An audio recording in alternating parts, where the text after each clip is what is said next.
it may, there's still something about the sight and sound of a fast freight traveling somewhere, anywhere, that stirs the romantic in all of us. Old train, I can hear your whistle blow, and I won't be jumping on again. Old train, I've been everywhere you go, and I know what lies beyond each bend. Old train, each time you pass, you're older than the last, and it seems I'm too old for running. I hear your rusty wheels grate against the rails, they cry with every mile. I think I'll stay a while. Old train, I grow weary at the miles, and I'll miss the freedom that was mine. Old train, just to think about those times, I'll smile when you're eyeballing by. Old train, each time you pass, you're older than the last, and it seems I'm too old for running. I hear your rusty wheels grate against the rails, they cry with every mile. Portola, in the high Sierras, 4 hours and 110 miles from Oroville. The end of the line for us and the men we rode with, but the freight goes on to Salt Lake City with a whole new crew.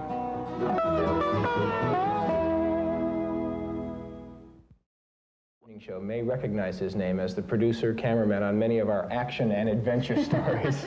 Scott has taken both Jan and I places where we never want to go again in our lives. Now, a couple of weeks ago, in the various news shows and in the newspapers, you might have read about a helicopter crash.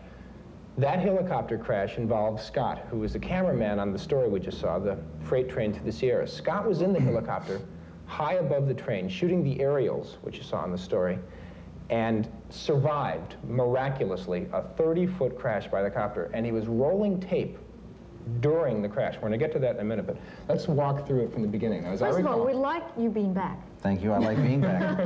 It's better to be back than still out in that pond. As I recall, we began by going to a small airport in Reno, where we rented the helicopter. I was on the ground, in fact, taking some of those still shots of you getting all bundled up in your...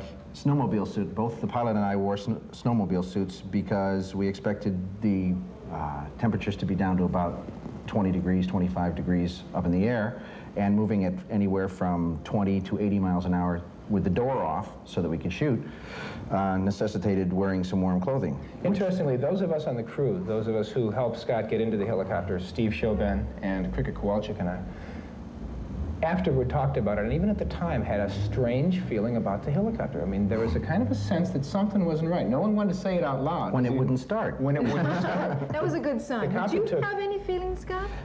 Yes, for just a minute I thought it might be a nice idea to get out, but then I remembered that we needed the aerials, and so I went up and did it anyway. Okay, now you got up into the air and you headed toward Portola in the Sierras. Mm-hmm. What happened next? Well, we did about an hour and a half's flying time to get roughly 20 minutes of aerials on the first roll of videotape, and we followed the train up through some extremely dangerous and extremely difficult terrain. It's a V-notch canyon, and the train was running along the bottom of it, and we got some extraordinarily nice aerials given the terrain and the weather. It started to snow just a little bit, mixed snow and rain.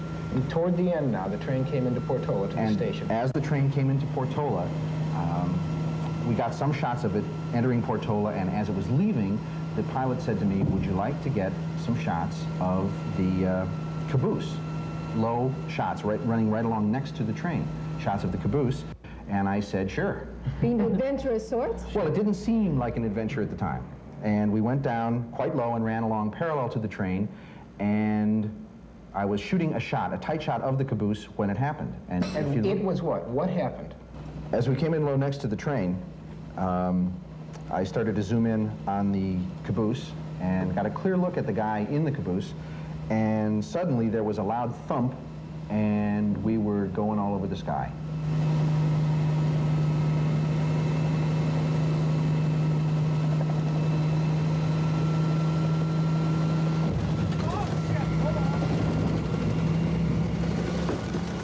Scott, that happened awfully fast, and I don't think I could quite tell what caused it. What caused it was the tail rotor of the helicopter hitting one of three 10,000-volt high-tension lines and breaking it. When we lost the tail rotor, the main rotors turning one way started to turn the helicopter body the other way. We spun faster and faster for about 5 to 8 seconds, and then with a loud thump, hit the water, actually the ice. There was an 1.5 inches of ice on the water, and everything stopped. And then we got out quickly. It was the ice on the water that saved your lives? The combination of the ice on the water and just hitting water. And the gas tanks didn't break, and therefore we did not burn. But the helicopter was destroyed? Totally. Well, along with the camera. Along with the camera, which we are more or less glad about because we get a new camera now, to be honest. But I'm glad we don't have to get a new cameraman, another good cameraman. Yes, I mean, Scott is very good, and it would be a terrible loss to the show and to us personally. I would have taken it personally, too. There you go. This chance to be a stand-up comic. Yeah. We're glad you're with us, Scott. Thank you. Stay with us. Jan and I will be right back with a preview of tomorrow's evening magazine.